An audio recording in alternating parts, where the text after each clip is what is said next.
Patay ang usa ka motorista samtang samdan ang 5 ka mga individual sa duha ka naglahing disgrasya nga nahitabo sa lungsod sa Balamban niadtong Sabado sa buntag. Ini ang report ni Fem Dumabo.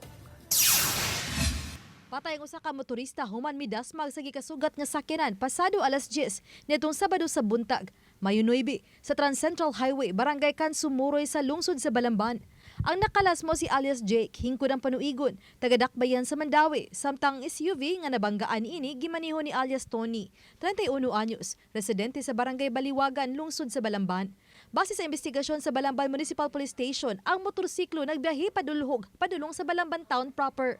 Pag-abot sa kurbadahon nga dapit kung asa nahitabo ang insidente, ang driver ang matud paging nawagtangan og kontrol sa manubela sa motorsiklo. Nilabang kini ngadto sa opposite lane ug mibangga sa gikatagbo nga SUV nga gabiyahe paingon sa Cebu City. Tungod sa hitabo, ang driver sa motorsiklo nakaangkon og mga angol sa nagkarinlaing bahin sa iyang lawas. Gidala kini sa tambalanan apan gideklarar kining dead on arrival. Ang driver sa SUV gikustodiya sa Balamban Municipal Police. Samtang 5 ang samdan sa laing disgrasya nga naglambigit sa usa ka bus di pasahiruan. Nahitabo ang insidente nitong Sabado sa buntag sa National Highway Barangay Pundo, lungsod sa Balamban. Gibaniho ang bus di pasahiruan sa usa ka 58 anyos nga driver nga si alias Julito. Paingon kini sa Cebu City.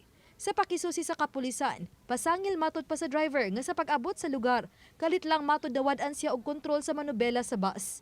Nilahos kini sa pikas nga lane, hinungdan nga nasaghiran ang gikatagbong sakyanan ug nahagip pa usab ang usa ka tindahan ug nibangga sa firewall sa gas station. Lakip sa naigo niini ang usa ka parte sa balay ug naigo usab niini ang usa ka babae nga nanglabas sa gawas sa balay.